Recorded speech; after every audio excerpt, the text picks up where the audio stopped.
Izinkan aku membuka dengan satu kalimat yang akan membuat banyak orang marah dan mungkin menyelamatkan hidupmu. Jika kamu berpikir keluar dari pekerjaan dan memulai bisnis adalah jalan menuju kebebasan, besar kemungkinan kamu sedang berjalan menuju kehancuran finansial. Aku tidak mengatakan ini untuk menakut-nakuti. Aku mengatakan ini karena selama puluhan tahun, aku melihat pola yang sama berulang. Orang pintar, orang rajin, orang penuh mimpi, masuk ke dunia bisnis dengan keyakinan, dan keluar dengan tabungan nol, stres kronis, dan rasa bersalah yang tidak pernah mereka ceritakan ke siapapun. Coba jawab satu pertanyaan sederhana. Jika bisnis adalah jalan tercepat menuju kekayaan, mengapa mayoritas orang yang mencobanya justru berakhir lebih miskin daripada saat mereka mulai? Mengapa mereka yang tetap bekerja, menabung, dan berinvestasi diam-diam justru pensiun lebih dulu? Sementara para pejuang mimpi masih bekerja 80 jam seminggu. Di video ini, aku akan membuka kebohongan paling menguntungkan di dunia modern. Kebohongan yang dijual sebagai keberanian. Kebohongan yang menghancurkan jutaan hidup tanpa pernah dibicarakan. Jika kamu sedang berpikir untuk keluar dari pekerjaanmu atau sedang membangun bisnis dan merasa lelah tapi tidak berani berhenti, tonton sampai selesai. Karena apa yang akan kamu dengar mungkin tidak membuatmu bersemangat, tapi bisa menyelamatkan masa depanmu. Aku ingin memulai dengan sebuah pertanyaan yang membuat banyak orang tidak nyaman. Apa yang menurutmu lebih menghancurkan hidup manusia? Kemiskinan atau harapan palsu? Kebanyakan orang akan menjawab kemiskinan. Dan itu jawaban yang wajar. Kemiskinan memang kejam, tapi setelah lebih dari setengah abad mengamati manusia, uang, bisnis, dan kegagalan, aku bisa mengatakan ini dengan yakin. Yang menghancurkan lebih banyak hidup bukanlah kemiskinan, melainkan harapan palsu yang terlihat indah, terdengar berani, dan dijual sebagai jalan keluar. Hari ini, harapan palsu itu punya satu nama yang sangat populer. Entrepreneurship. Setiap hari aku melihat wajah-wajah penuh api, mata berbinar, suara bergetar penuh keyakinan. Mereka berkata, aku mau keluar dari pekerjaan ini. Aku mau jadi bos buat diriku sendiri. Aku nggak mau hidup biasa-biasa saja. Dan setiap kali aku mendengar kalimat itu, aku tidak melihat keberanian. Aku melihat seseorang yang sedang berdiri di tepi jurang, sambil diyakinkan bahwa jatuh itu namanya terbang. Izinkan aku jujur sejak awal. Aku tidak membenci bisnis. Aku menghabiskan hidupku berinvestasi di dalamnya. Aku menjadi kaya justru karena bisnis. Tapi justru karena itulah aku tahu perbedaannya. Membangun kekayaan dan memulai bisnis adalah dua hal yang sama sekali berbeda. Dan mencampur adukan keduanya adalah kesalahan paling mahal yang bisa dibuat seseorang. Bayangkan ini, seseorang sedang menonton video ini sekarang. Mungkin kamu, mungkin temanmu, usianya 25, 30, atau 40 tahun. Tabungannya 30, 40, mungkin $50.000. Uang yang dikumpulkan dengan disiplin bertahun-tahun. Lalu mereka membuka YouTube, podcast, Instagram, dan dunia berkata satu hal yang sama.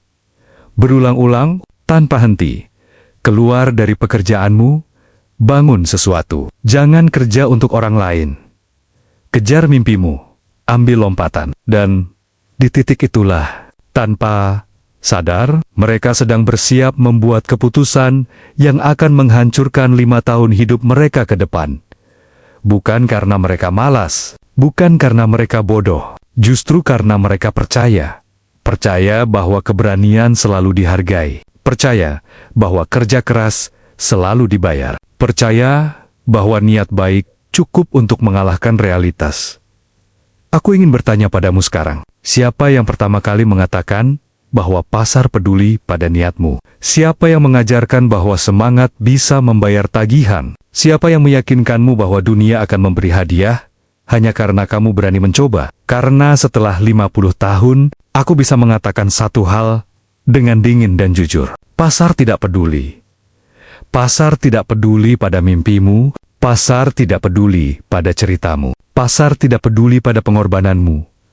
Pasar hanya peduli pada satu hal. Apakah ada orang yang mau membayar, dan apakah mereka mau membayar lebih banyak daripada biaya yang kamu keluarkan? Dan kebanyakan orang baru menyadari itu setelah semuanya terlambat. Aku sudah melihatnya terlalu sering. Seseorang meninggalkan pekerjaan stabil, menghabiskan tabungan hidupnya, bekerja 12-14 jam sehari, melewatkan ulang tahun anaknya, merusak kesehatannya, mengorbankan hubungannya, dan di akhir cerita, mereka tidak mendapatkan kebebasan, mereka mendapatkan penyesalan. Pertanyaannya sekarang bukan, apakah kamu cukup berani? Pertanyaannya adalah, apakah kamu cukup jujur untuk melihat kenyataan, sebelum kenyataan menghantammu? Dan inilah kenyataan yang tidak akan kamu dengar di seminar motivasi. Setiap zaman punya agamanya sendiri. Dulu, agama menjanjikan surga setelah mati. Sekarang, agama modern menjanjikan surga finansial sebelum usia 40. Namanya, entrepreneurship. Agama ini punya semua elemen klasik. Punya nabi, punya kitab suci, punya ritual, dan tentu saja punya janji keselamatan. Nabinya adalah para guru bisnis. Kitab sucinya adalah buku motivasi. Ritualnya adalah bangun pagi, hustle, kerja tanpa henti, dan surganya, kebebasan finansial. Dan seperti semua agama yang ekstrem, yang ditampilkan hanya kisah mukjizat. Tidak pernah ada kisah korban. Kamu disuruh percaya. Percaya pada diri sendiri. Percaya pada proses. Percaya bahwa semuanya akan indah di ujung jalan. Tapi izinkan aku bertanya dengan sangat sederhana. Jika entrepreneurship adalah jalan pasti menuju kekayaan, mengapa mayoritas orang yang menempuhnya justru berakhir lebih miskin? Jawabannya sederhana. Karena ini bukan ajaran berdasarkan bukti. Ini ajaran berdasarkan survivorship bias. Yang berbicara di panggung adalah yang selamat. Yang membuat konten adalah yang berhasil. Yang menjual mimpi adalah yang lolos dari kuburan.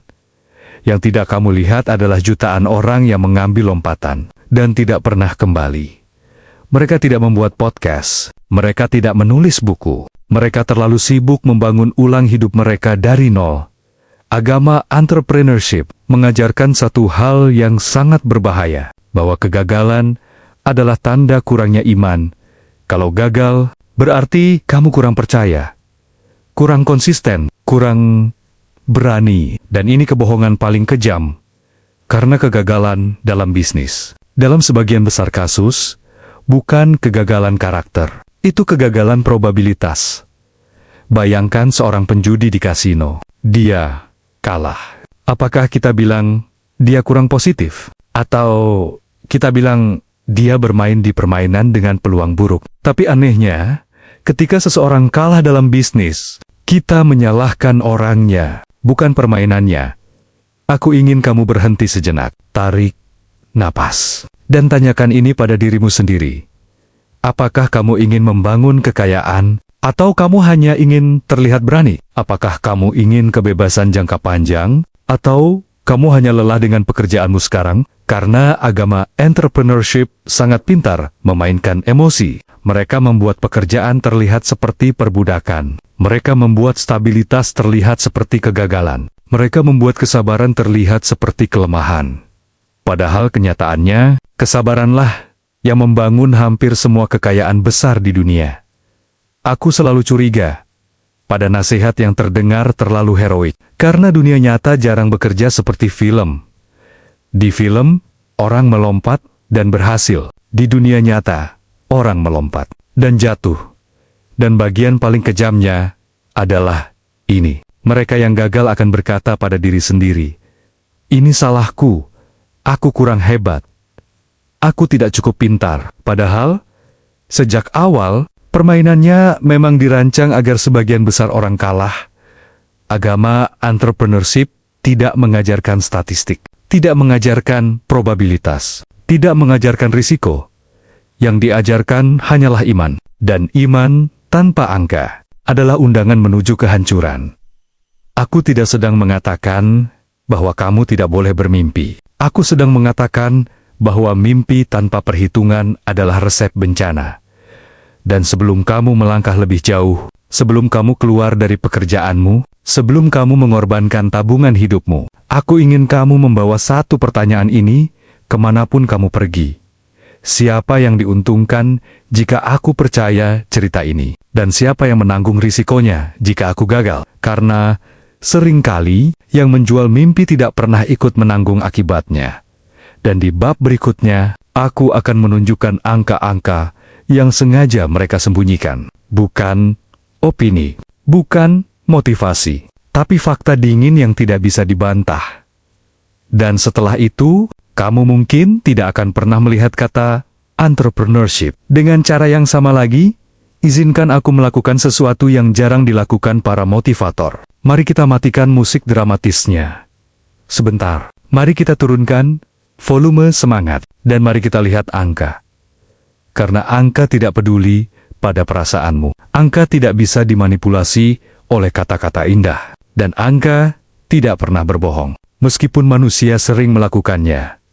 Aku ingin kamu membayangkan satu ruangan besar. Di ruangan itu ada 100 orang. Semua berdiri tegak. Semua penuh keyakinan. Semua berkata hal yang sama. Aku akan memulai bisnis sekarang. Dengarkan baik-baik. Dalam 1 tahun pertama, 20 dari mereka akan jatuh. Bukan karena malas. Bukan karena bodoh. Mereka jatuh karena dunia nyata jauh lebih kejam daripada rencana di kepala. 5 tahun berlalu, setengah ruangan kosong. 50 orang sudah hilang. Mimpi mereka tidak mati dengan ledakan. Ia mati perlahan. Diam-diam, melalui tagihan yang menumpuk dan rekening yang mengering. 10 tahun berlalu. Hanya 30 orang yang masih berdiri. Dan sekarang aku ingin bertanya sesuatu yang sangat penting. Menurutmu, dari 30 orang itu, berapa yang benar-benar kaya? Jawabannya hampir selalu membuat orang terdiam. Sebagian besar dari mereka tidak kaya. Mereka hanya masih bertahan. Mereka bekerja lebih lama daripada karyawan biasa. Mereka tidur dengan stres. Mereka bangun dengan kecemasan. Dan jika dihitung per jam, mereka dibayar lebih rendah daripada pegawai yang dulu mereka ejek. Tapi mereka menyebut diri mereka pengusaha, karena kata itu terdengar lebih terhormat daripada kenyataannya. Aku sudah melihat pola ini berulang kali.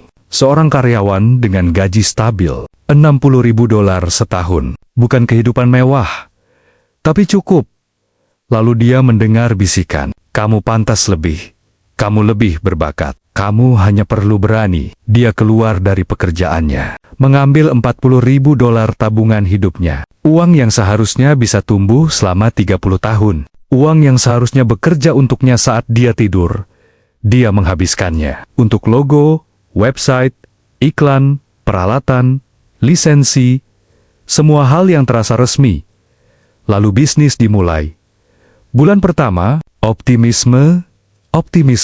Bulan kedua, kebingungan. Bulan ketiga, kecemasan. Bulan keenam, penyangkalan. Pendapatan tidak datang seperti yang direncanakan. Biaya selalu lebih besar dari perkiraan. Dan setiap malam, ada satu pertanyaan yang menghantui. Kapan ini mulai berhasil? Dan disinilah kebohongan terbesar entrepreneurship bekerja. Mereka bilang, bersabarlah. Semua butuh waktu. Padahal, yang sering terjadi adalah, waktu tidak sedang membangun bisnis itu. Waktu sedang menghabiskan sisa modalnya. Aku ingin bertanya padamu, jika peluang sebuah bisnis gagal mencapai 70% dalam 10 tahun, mengapa kita menyebut ini sebagai jalur utama menuju kekayaan? Jika sebuah investasi punya peluang gagal sebesar itu, apakah kamu akan memasukkan seluruh tabungan hidupmu ke dalamnya? Tentu tidak. Tapi entah kenapa, ketika kegagalan itu dibungkus, kata mimpi dan keberanian, logika tiba-tiba dimatikan. Aku sudah menghabiskan hidupku mempelajari kesalahan manusia. Dan satu kesalahan paling konsisten adalah ini. Kita melebih-lebihkan kemampuan kita dan meremehkan kompleksitas dunia.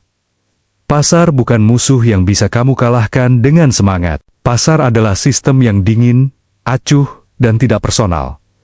Dan setiap tahun, ia memakan ribuan orang yang berpikir mereka pengecualian. Pertanyaannya bukan, apakah bisnis bisa berhasil? Tentu saja bisa. Pertanyaan sebenarnya adalah, apakah kamu bersedia mempertaruhkan masa depanmu pada peluang yang kecil? Sementara ada jalan lain yang jauh lebih pasti, dan sekarang, izinkan aku menunjukkan bagian yang paling tidak pernah kamu lihat. Tidak ada filter untuk kegagalan, tidak ada musik inspiratif untuk kebangkrutan, tidak ada standing ovation untuk orang yang harus menjual mobilnya demi membayar utang. Inilah alasan mengapa kamu tidak pernah melihat kuburan entrepreneurship. Karena kuburan tidak menjual kursus. Aku ingin mengajakmu berjalan bersamaku, bukan ke panggung, bukan ke seminar, tapi ke tempat yang sunyi. Tempat di mana mimpi-mimpi dikuburkan tanpa pidato. Di sini ada seorang pria, usianya 35 tahun. Dulu dia percaya dia sedang membangun sesuatu. Sekarang dia sedang mengisi formulir lamaran kerja, dengan jeda 2 tahun yang tidak bisa dia jelaskan tanpa menunduk. Di sini ada seorang wanita, dia menjual passionnya. Sekarang dia menjual perhiasan warisan keluarganya, agar bisa membayar kartu kredit. Di sini ada keluarga yang jarang kamu lihat di podcast. Anaknya bertanya, kenapa ayah selalu kerja, tapi kita nggak pernah liburan? Dan ayah itu tidak tahu harus menjawab apa. Beginilah bisnis gagal dalam kehidupan nyata. Bukan dengan ledakan, tapi dengan kelelahan. Awalnya hanya kurang tidur, lalu mulai marah tanpa alasan, lalu hubungan renggang, lalu isolasi. Teman-teman lama menghilang, bukan karena benci, tapi karena mereka lelah mendengar kalimat yang sama, sebentar lagi berhasil. Bulan depan, beda. Ini hanya fase. Aku ingin bertanya sesuatu yang sangat jujur. Berapa lama harapan boleh bertahan sebelum ia berubah menjadi delusi? Karena inilah yang terjadi pada banyak orang. Mereka tidak gagal cepat, mereka gagal perlahan. Dan kegagalan perlahan jauh lebih kejam. Ia memberi cukup harapan untuk terus menyiksa, tapi tidak cukup hasil untuk membebaskan. Aku sudah melihat orang-orang yang seharusnya sudah menutup bisnisnya setahun lalu, masih bertahan, hanya karena satu alasan. Mereka tidak sanggup mengakui bahwa mereka salah. Bukan salah di mata orang lain, tapi salah di mata diri sendiri. Dan inilah tragedi sebenarnya. Bukan uang yang hilang, tapi waktu. Waktu yang seharusnya bisa digunakan untuk membangun aset. Waktu yang seharusnya bisa digunakan untuk keluarga. Waktu yang tidak akan pernah kembali. Sementara itu, rekan-rekan lama mereka yang pengecut karena tetap bekerja. Diam-diam membangun tabungan. Diam-diam membangun investasi. Diam-diam membangun masa depan. Dan suatu hari, mereka bertemu. Yang satu lelah, pahit, dan bingung. Yang satu tenang, stabil, dan aman. Pertanyaannya sederhana, siapa yang benar-benar bebas? Aku tidak menceritakan ini untuk menertawakan siapapun. Aku menceritakan ini karena terlalu banyak orang masuk ke permainan ini tanpa tahu aturannya. Mereka pikir ini tentang keberanian, padahal ini tentang probabilitas. Mereka pikir ini tentang mimpi, padahal ini tentang arus kas. Mereka pikir ini tentang siapa yang paling keras bekerja, padahal seringkali ini tentang siapa yang tahu kapan harus berhenti. Jika kamu sedang berada di tengah-tengah cerita ini sekarang, jika kamu merasa lelah, jika kamu mulai bertanya-tanya, apakah semua ini sepadan? Izinkan aku mengatakan sesuatu yang jarang kamu dengar. Menghentikan sesuatu yang tidak bekerja bukanlah kegagalan. Itu adalah kecerdasan yang datang terlambat, tapi masih berguna. Dan di bab berikutnya, aku akan menunjukkan jalur yang jauh lebih sunyi, jauh lebih membosankan, tapi jauh lebih mematikan bagi kemiskinan. Bukan jalan para pahlawan, tapi jalan orang-orang yang mengerti satu hal sederhana. Dalam permainan uang, yang bertahan lama adalah yang menang. Dan mungkin, itu bukan orang yang paling berani, tapi orang yang paling sabar. Izinkan aku mengatakan sesuatu yang hampir tidak pernah laku dijual. Jalan menuju kekayaan sangat membosankan. Tidak ada teriakan, tidak ada lompatan iman, tidak ada cerita heroik untuk diposting di media sosial. Dan justru karena itulah, jalan ini bekerja. Aku sudah melihat dua jenis manusia sepanjang hidupku. Yang pertama, mereka yang mengejar cerita. Yang kedua, Mereka yang mengejar hasil, yang mengejar cerita ingin terlihat berani, yang mengejar hasil ingin tidur nyenyak, dan hampir selalu. Yang kedua, berakhir jauh lebih kaya. Aku ingin kamu membayangkan dua orang dengan usia yang sama, kecerdasan yang mirip, kesempatan yang relatif setara. Yang satu berkata, aku akan bekerja, aku akan menabung, aku akan berinvestasi, aku akan menunggu. Yang satu lagi berkata, aku akan keluar sekarang, aku akan membangun sesuatu, aku akan mengambil risiko. Yang pertama terlihat membosankan, yang kedua terlihat mengagumkan. Tapi 10, 20, 30 tahun kemudian, kenyataan membalikan panggung. Orang pertama bangun pagi tanpa cemas. Penghasilannya datang bahkan saat dia tidur. Keputusannya tidak didorong rasa takut. Orang kedua masih bekerja, masih memikirkan arus kas, masih berharap bulan depan akan berbeda. Aku ingin bertanya sesuatu yang jarang ditanyakan. Apakah tujuanmu terlihat sukses atau benar-benar bebas? Karena kebebasan sejati bukan tentang berhenti bekerja. Kebebasan sejati adalah tidak terpaksa bekerja. Dan itu hanya datang dari satu hal, aset yang terus tumbuh. Aku tidak membangun kekayaanku dengan menjadi pahlawan. Aku membangunnya dengan menjadi sabar secara tidak masuk akal. Bekerja, menabung, berinvestasi, mengulangi. Tidak seksi, tidak viral, tapi mematikan bagi kemiskinan. Compound interest bukan konsep yang menarik untuk dibicarakan. Tapi ia adalah kekuatan paling kejam yang pernah diciptakan manusia. Ia tidak berteriak, ia berbisik, tapi ia tidak pernah berhenti. Aku sering bertanya pada orang-orang, jika aku memberimu dua pilihan, satu, kamu bisa terlihat sukses dalam 5 tahun, atau dua, kamu benar-benar kaya dalam 30 tahun. Pilihan mana yang kamu ambil? Jawaban mereka hampir selalu mengungkapkan segalanya, karena kebanyakan orang tidak ingin kaya. Mereka ingin dianggap kaya. Dan sistem sosial media tahu itu. Ia memberi panggung pada yang berisik, bukan pada yang sabar. Jalan membosankan ini tidak menjanjikan cerita heroik, tapi ia menjanjikan sesuatu yang jauh lebih berharga. Ketentraman, dan sekarang, aku ingin membawa kamu ke bagian yang paling sering disalahpahami. Izinkan aku memperjelas satu hal. Aku tidak anti bisnis. Aku anti kebodohan yang dikemas sebagai keberanian. Karena ada satu, dan hanya satu, cara masuk ke dunia bisnis tanpa mempertaruhkan masa depanmu. Dan caranya bertolak belakang dengan apa yang biasa kamu dengar. Pertama, kamu tidak keluar dari pekerjaanmu. Aku tidak peduli seberapa besar kamu membencinya. Pekerjaanmu bukan penjara, ia adalah jaring pengaman. Dan jaring pengaman memberimu satu hal yang sangat mahal dalam bisnis. Waktu.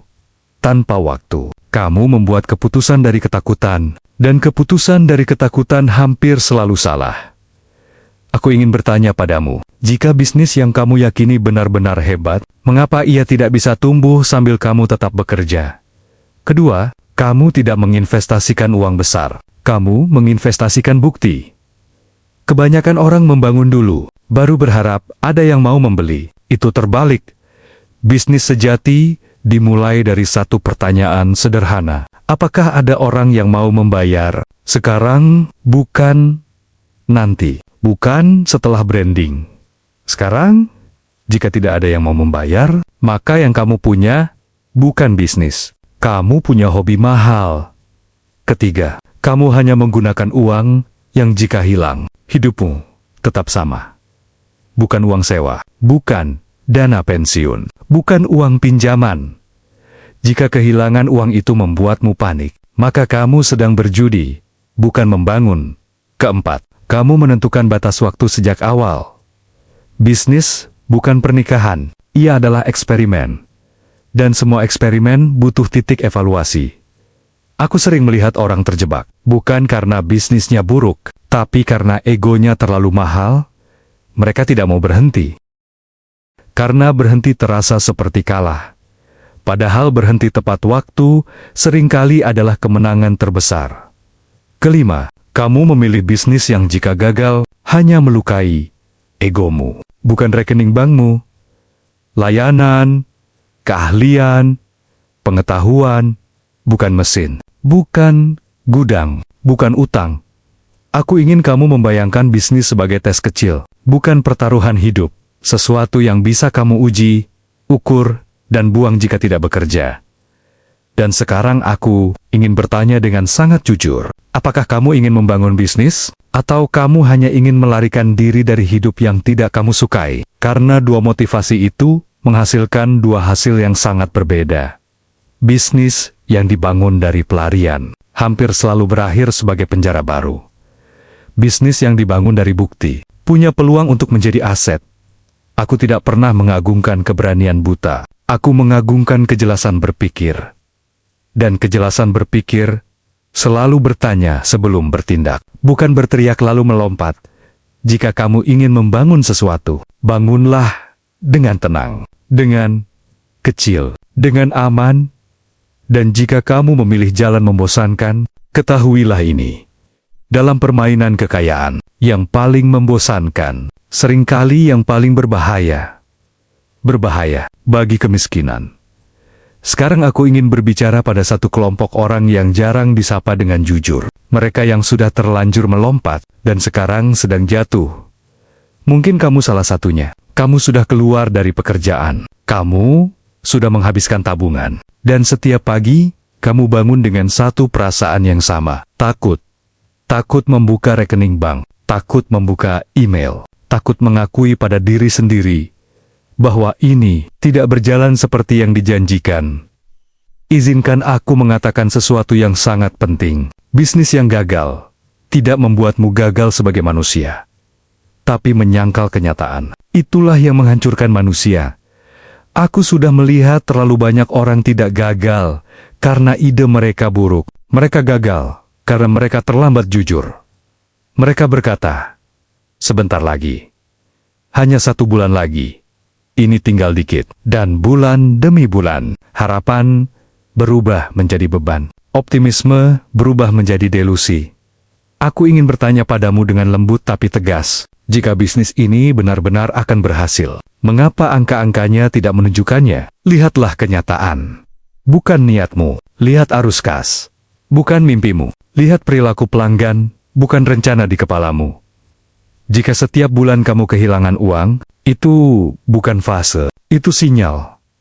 Dan sinyal yang diabaikan selalu berubah menjadi bencana. Hal paling berani yang bisa kamu lakukan sekarang bukan bertahan, tapi berhenti sejenak dan berpikir, tetapkan batas 90 hari. Bukan untuk berharap, bukan untuk berdoa, tapi untuk memperbaiki 3 hal paling jelas yang rusak. Bukan 10, bukan semuanya. 3. Jika setelah itu bisnis masih berdarah, maka keputusan berikutnya bukan soal mimpi, tapi soal kelangsungan hidup. Aku tahu ini menyakitkan, karena berhenti terasa seperti pengakuan kegagalan. Tapi, izinkan aku membalik perspektifmu. Apa yang lebih bodoh, mengakui kesalahan sekarang, atau mempertahankannya sampai semuanya habis? Waktu adalah aset yang paling mahal. Dan setiap hari yang kamu habiskan dalam bisnis yang sekarat adalah waktu yang dicuri dari masa depanmu. Jika kamu harus kembali bekerja, kembalilah dengan kepala tegak. Pekerjaan bukan hukuman. Ia adalah landasan untuk bangkit. Banyak orang menghancurkan peluang masa depannya hanya karena ego mereka tidak mau menerima satu kenyataan sederhana bahwa mencoba sesuatu dan menghentikannya ketika tidak berhasil adalah tanda kecerdasan, bukan kelemahan. Dan satu hal lagi yang harus kamu dengar, jangan langsung memulai bisnis baru. Ini jebakan klasik. Ego ingin menebus, ingin membuktikan. Padahal yang kamu butuhkan bukan pembuktian, tapi pemulihan. Pulihkan modalmu, pulihkan pikiranmu, pulihkan jarak emosionalmu dari kegagalan ini. Tulis semua pelajaran dengan jujur, tanpa pembelaan diri, karena kegagalan yang dipahami akan menjadi aset. Kegagalan yang diulang akan menjadi kutukan. Dan sekarang, izinkan aku menutup semuanya dengan satu kebenaran terakhir. Aku ingin kamu membayangkan kasino, lampu, terang, suara, bising, orang-orang berteriak menang, dan diam saat kalah. Di kasino, hampir semua orang datang dengan harapan, sedikit yang pulang dengan hasil. Tapi ada satu pihak yang selalu menang. Rumah tidak berdoa. Rumah tidak berharap. Rumah hanya bermain dengan probabilitas yang menguntungkan. Dalam kehidupan finansial, kebanyakan orang memilih menjadi penjudi. Mereka bertaruh pada satu ide, satu bisnis, satu mimpi besar, dan mereka mempertaruhkan segalanya.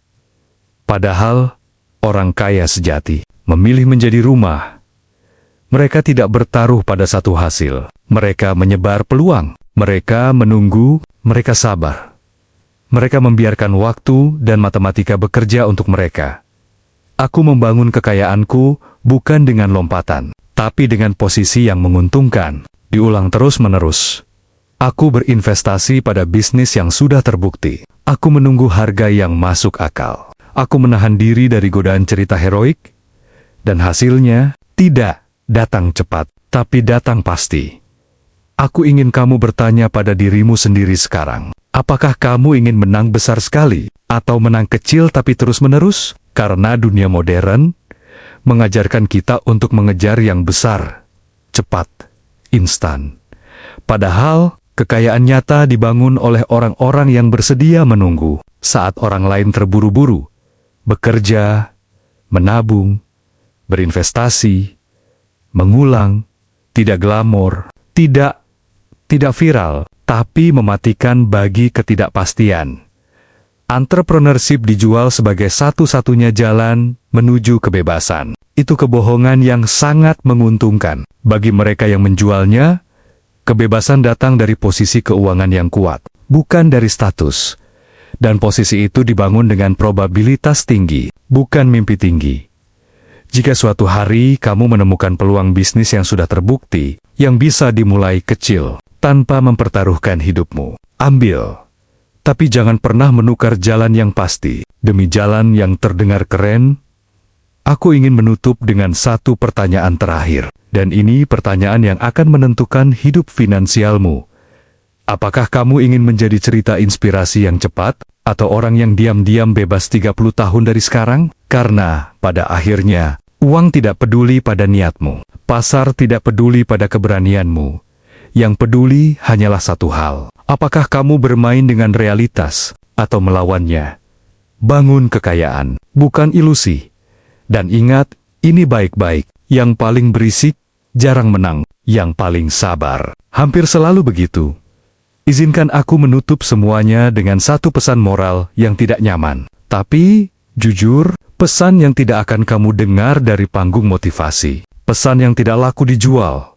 Karena ia tidak menjanjikan keajaiban. Ia hanya menjanjikan kebenaran. Hidupmu tidak dihancurkan oleh kurangnya keberanian. Hidupmu dihancurkan oleh keputusan yang diambil, tanpa memahami konsekuensinya. Kita hidup di zaman yang mengagungkan lompatan. Semua disuruh lompat. Keluar dari pekerjaan, keluar dari zona nyaman, keluar dari sistem.